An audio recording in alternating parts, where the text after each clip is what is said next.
Okay, so we are now going to look at finding the sum of an arithmetic sequence, also known as an arithmetic series. All right. There are two formulas that we can use in order to find the sum here. We have the first one, n over 2 equals 2 times a sub 1 plus n minus 1d. All right, so you're going to use that one when you know a sub 1, of course, when you know the value of n, which is like the upper limit of the summation, and of course when you know d. All right, now your other formula, n over 2 times the quantity a sub 1 plus a sub n. You're going to use this one when you have an explicit formula given for a sub n. All right. Now recall, yesterday we looked at the explicit formula for an arithmetic sequence is a sub n equals a sub 1 plus d times n minus 1, or n minus 1 times d. So realize if I were to take this explicit formula, substitute it in right here, I'd end up with a sub 1 plus another a sub 1, which is why we have two a sub 1 up here in the other formula. Okay, so that shows how they're related to one another. Okay. Now again, n is considered the upper limit of the summation, but that would only be the case if the lower limit is 1. All right. So sometimes you got to be careful with the notation here. All right. Let's think of it like this. So this n is really the number of terms being added together.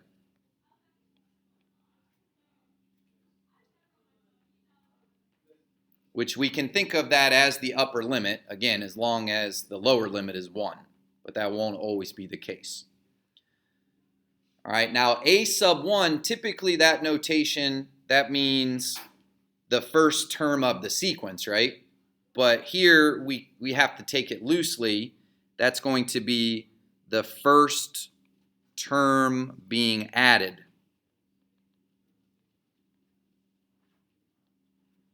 Which won't always actually be a sub 1.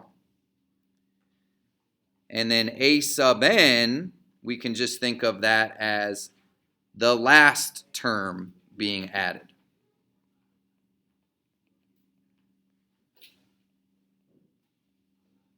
Okay? All right, so I have, within example 4, there are 4 different arithmetic sums for us to find here. And each one of these is going to be a little bit different. All right, so the first one there, we have -1 added with 3, added with 7, all the way up to 4n minus 5. So this is an infinite series in the fact that we're not given a number for the last term. We're simply given a formula, okay? So what that means is my final sum is not going to be an actual number. It's going to be a formula itself, all right? We're going to call a sub 1 -1. Now notice this is arithmetic. If I go from -1 to 3, that's addition by 4. If I go from 3 to 7, that's also addition by 4. And then if you look at the last term, the formula there, 4n minus 5, notice the slope of that is 4 as well. So yes, we are arithmetic. I'll call that last term a sub n, 4n minus 5. All right, so then the sum of the first n terms we can represent with the notation s sub n. That would equal n over 2 multiplied by the first term of -1 plus the last term given by the formula 4n minus 5. And then I'm just going to simplify this. So that's going to be n over 2 multiplied by 4n minus 6. Distribute. That'll give me 2n squared minus 3n as my sum of the first n terms.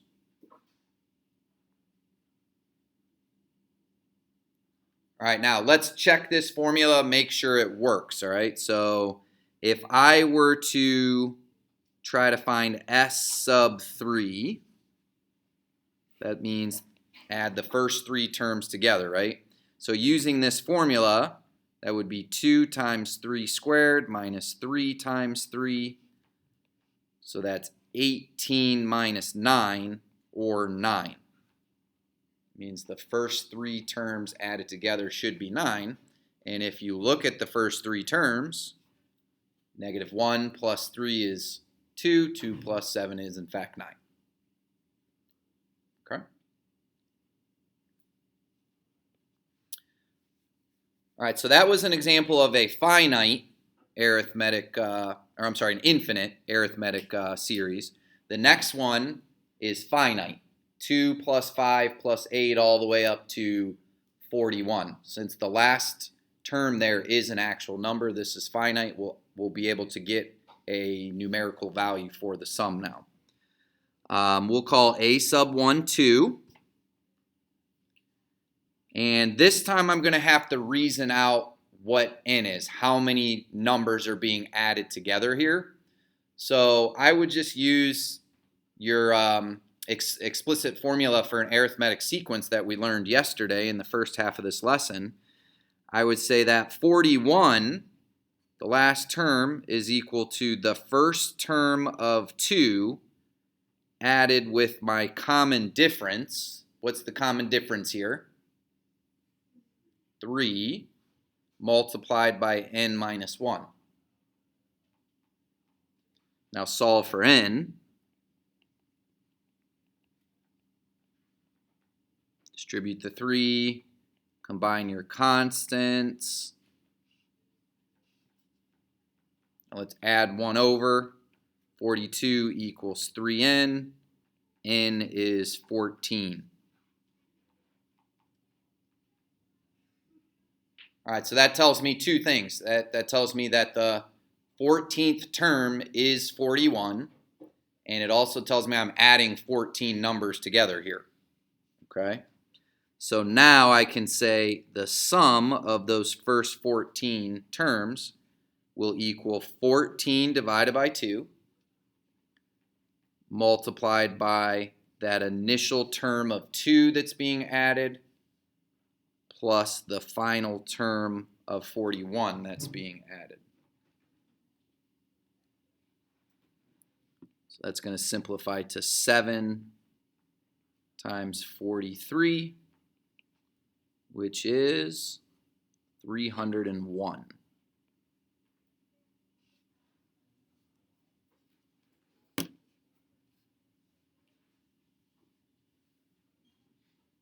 All right, so I want you to notice the difference in our two results here. In part A, my result was a formula. That's because this was a infinite series where I was just trying to find the sum of the first n terms. Whereas in part B, my answer is an actual numerical value given that it's a finite number of terms being added together. Okay? All right, part C, we've got summation notation here. So this is the sum from 1 to 90 of 3 minus 2n. Notice that formula, that's linear, so that's arithmetic then. A sub 1 would be 3 minus 2 times 1, which is, of course, just 1. A sub 90 would be 3 minus 2 times 90, or 3 minus 180, so that's negative 177. All right, so if we're adding the first term up through the 90th term, that's a total of 90 numbers being added, so we can use the notation S sub 90. and that would equal 90 divided by 2 multiplied by 1 plus negative 177.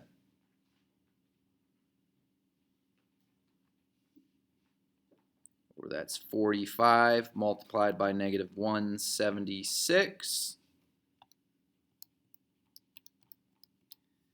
which is negative 7,920.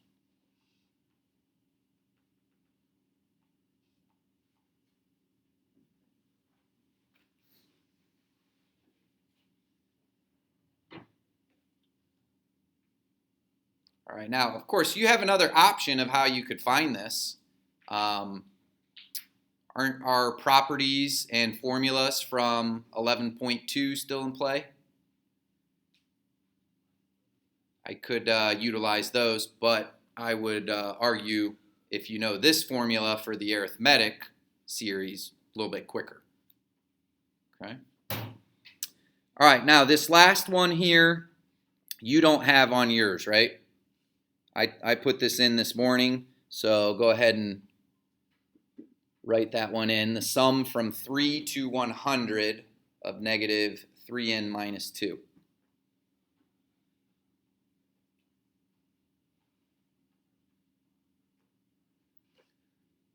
All right, we're going to have to be careful with this one because the lower limit is no longer 1. Okay? So we have a couple options. We could use our properties and formulas. We could take the sum from 1 to 100 of negative 3n minus 2 and subtract that by the sum from 1 to 2 of negative 3n minus 2. That's at play. Or we could take this new approach. If we're adding the third term through the 100th term, how many total terms are being added? 98. I typically get, most people say 97. They'll say 100 minus 3 is 97, but understand if I'm adding terms 1 through 100, that's 100 numbers. If I'm adding 3 through 100, I'm leaving out only the first and the second term, right? So that's 99 that are left to add together, right? So 99 terms being added here. 98, yes, sorry. So that means n should be thought of as 98 if we're going to use this formula for an arithmetic series. Okay. All right, now the first term that's being added is not a sub 1 this time. It's really a sub 3, which would be negative 3 times 3 minus 2, or negative 11.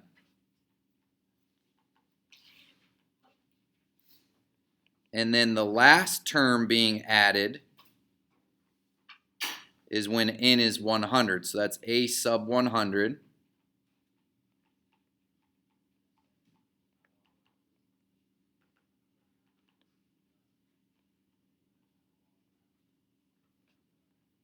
Which results in negative 302.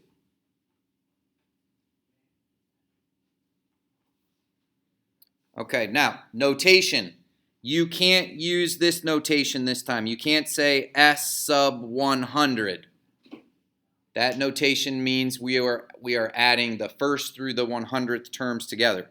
So here's where we have to use the summation notation. So the sum from 3 to 100 of negative 3n minus 2, that would be equivalent to 98 divided by 2, since there's 98 terms being added together, multiplied by the first term being added, which is negative 11, plus the last term being added, negative 302. So that's 49 times negative 313.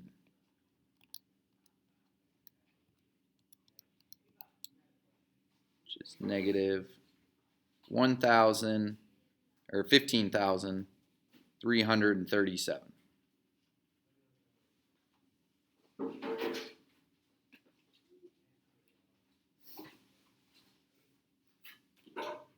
Questions?